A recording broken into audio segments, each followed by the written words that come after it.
ఇది పార్ట్ 3 నాన్న. యూట్యూబర్స్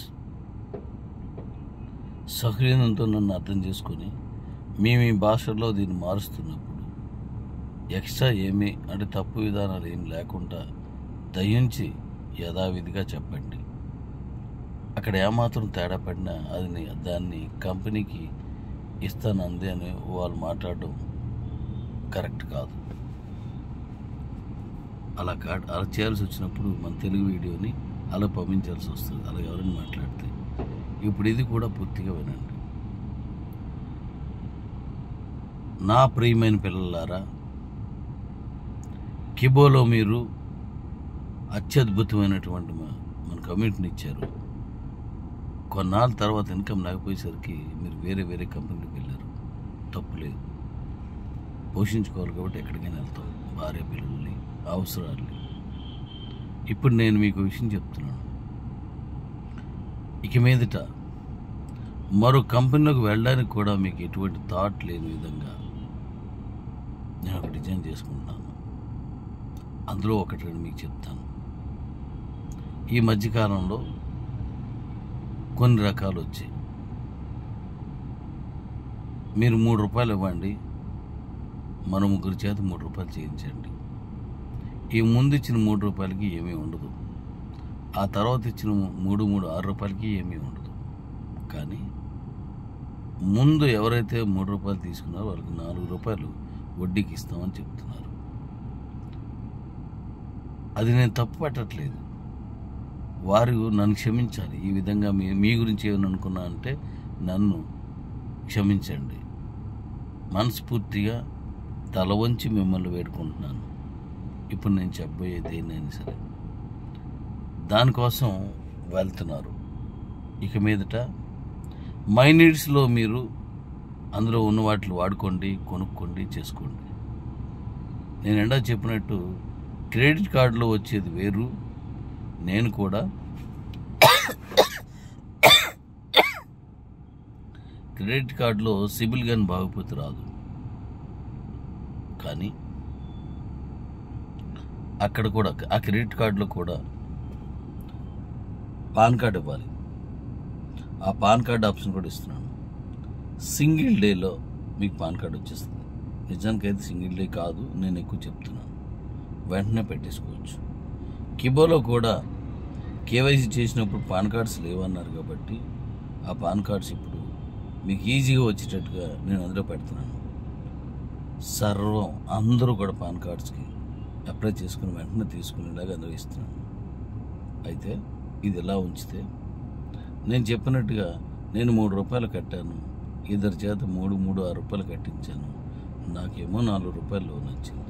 అది నాకు నెలకి ఎంత అని కడతాను. అంటే క్రెడిట్ కార్డ్కి ప్యారలల్. క్రెడిట్ కార్డులో ఏం డబ్బులు తీసుకురారు, మనకు నచ్చితే లోన్ ఇస్తారు, అవి కట్టాలి. కట్టకపోతే వాళ్ళు మందని చూసి చేస్తారు. కానీ ఇక్కడ అలా లేదు. ఆ మొదటి ఇచ్చిన 3 రూపాయలకి ఏం లేదు. ఇక జీవితాంతం మోసపోతూ, జీవితాంతం అలసిపోతూ, జీవితాంతం పరిగెట్టి అలసిపోయి అలిసినప్పుడు ఓడిపోయిన కంపెనీలు తిడుతూ, ఆ దారిలో నన్ను కూడా తిడుతూ కాలం అలపిస్తున్నటువంటి నా పిల్లలందరికీ నేను ఒక సదావకాశం కల్పిస్తున్నాను. మీరు మైనీస్లో కొనుక్కోండి, మైనీస్లో మీ అవసరాలు తీర్చుకోండి. మీ సిబిల్ బాగున్నా బాగోపోయినా, బాగుంటే బ్యాంకులో తీసుకుంటారు, అది వదిలేయండి. వాళ్ళు ఇచ్చినట్టుగా నేను కూడా మీరు టచ్ చేసి నేను చెప్పిన ఆప్షన్స్ అన్నీ క్లియర్ చేసుకొని ఇందులో కొనుక్కుంటున్న వాళ్ళకి నేను కూడా మీకు పర్సనల్ లోన్ ఇస్తున్నాను. కాకపోతే వాళ్ళకి మనకి తేడా ఏంటంటే అక్కడ 3 రూపాయలు కట్టాలి, ఇక్కడ 3 పైసలు కూడా కట్టొద్దు. పైసాలో 3వ వంతు కట్టొద్దు. అసలు కట్టడం అనేదే లేకుండా నా పిల్లల కోసం మన సంస్థ నుంచి నేను ఇస్తున్నటువంటి ఓ సదావకాశం. వాడికి జాయిన్ చేసి, వీడికి జాయిన్ చేసి, వాటన్నిటి నుంచి ఆ వచ్చిన డబ్బుల్లో నుంచి 4 రూపాయలు అంటే 12 రూపాయలు వస్తే అందులో 4 రూపాయలు నీకు ఇచ్చి మిగతా ఖర్చులు పెట్టి నడుపుతున్నారు. వాళ్ళు ఎవరు తప్పను, ఎవరు ప్లాన్ వాళ్ళది. అది ఇంకా ఇంకా గొప్పగా సక్సెస్ అవుతారని అనుకుంటున్నాను. కానీ కిబోలో ఉన్నటువంటి నా కుటుంబ సభ్యులకి ఆ అవసరం లేకుండా పని చేస్తున్న వాళ్ళకి నేను మీకు పర్సనల్ లోన్ ఇస్తున్నాను. Thank you. ఇక రెండో వర్షం చెప్తాను. కొన్ని డబ్బులు కట్టండి, దాని కాస్ట్ 8,000 రూపాయలు. మిమ్మల్ని అరకు తీసుకెళ్తారు. 8,000 రూపాయలు కట్టండి, మిమ్మల్ని ఢిల్లీ తీసుకెళ్తారు.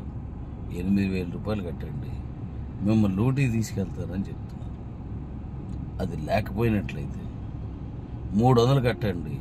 ఆ తర్వాత మీకు వచ్చే కమిషన్ని, అంటే మీకులాగా అందరి చేతి కట్టిస్తే ఆ వచ్చిన కమిషన్లో నుంచి కొంత తీసి ఉంచి ఏ రోజు 8,000 అవుతుందో ఆ రోజు మిమ్మల్ని ఊటీ కానీ కొడైకెనాల్ కానీ లేదంటే ఇలా ఏదో ఒక టూరిజాన్ని పంపిస్తాను అని కొన్ని కంపెనీస్ 5-6 కంపెనీలు ఉన్నాయన్నట్టు.